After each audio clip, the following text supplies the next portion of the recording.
alejando del legado. Entonces, un discípulo, hermano, es aquella persona que, hermano, sirve, hermano, con el carácter, hermano, con la dedicación, con el amor, hermano, de Cristo, ¿verdad? Hacia los hermanos. Ese es un discípulo. O sea, uno, hermano, sirve, hermano, por amor a los demás, ¿verdad? No esperando recibir nada a cambio, hermano. No esperando, hermano, una recompensa, hermano. No esperando, hermano, que lo elogien, hermano. No esperando, hermano, que lo anden adulando, hermano. Sino por el simple hecho, hermano, de que amamos a Dios, ¿verdad? Y por amor que sentimos hacia Dios, hermano, servimos a nuestros hermanos. Bendito sea Dios. Por eso más. Por eso más.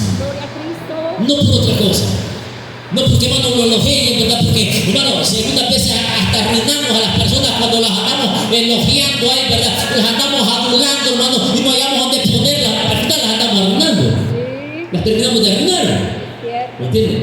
Porque ellas, hermano, comienzan a sentirse, hermano, que son, hermano, los únicos ahí, ¿verdad? Y sin ellos no hay otro, ¿verdad? Bendiga.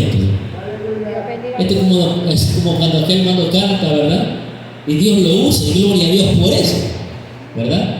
Y cuando, hermano, comienzan a hablar, ¿verdad? Uno y otro, ¿verdad? Ya comienza el caviole, que solo cuando yo canto se siente la gloria de Dios. Yo no me digo.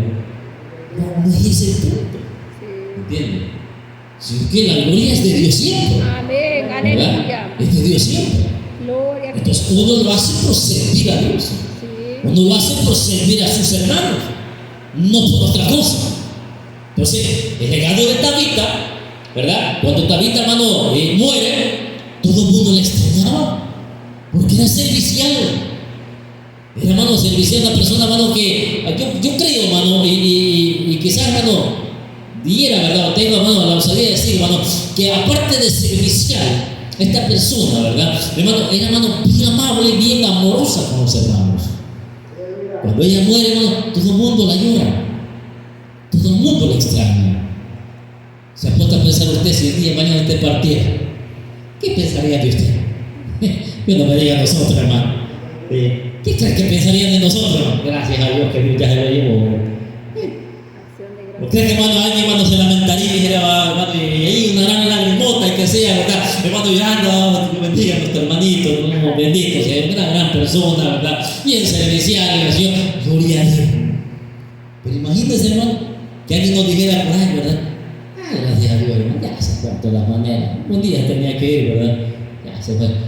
Pero esta mujer era tan servicial, hermano, que todo el mundo la lloraba. Todo el mundo la lloraba, ¿verdad? Y aparte de eso, le dice al hermano Pedro, mira, estas son las túnicas que ella nos hacía, como queriendo decir, hermano Pedro ya no merecía morir, estaba joven, no merecía, hermano Pedro, que sus días se acortaran tan luego.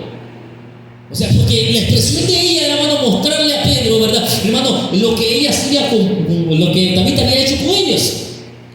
Y Pedro, de alguna manera, pues, hermano, veía, ¿verdad?, que era una mujer bastante importante en medio de ellos. Entonces, y Pedro la ve llorando ahí, y Pedro saca todo, ¿verdad? De aquel cuarto, de aquel recinto, lo saca todo.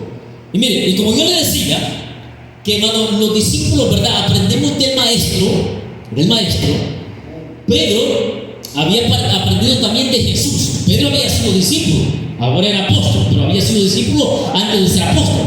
Y había aprendido de su maestro Jesucristo. Entonces, un discípulo, hermano, aprende de su maestro de tres maneras, de tres formas. De lo que ve hacer del maestro, de lo que ve hablar del maestro y cómo el maestro hace las cosas también. Entonces, o sea,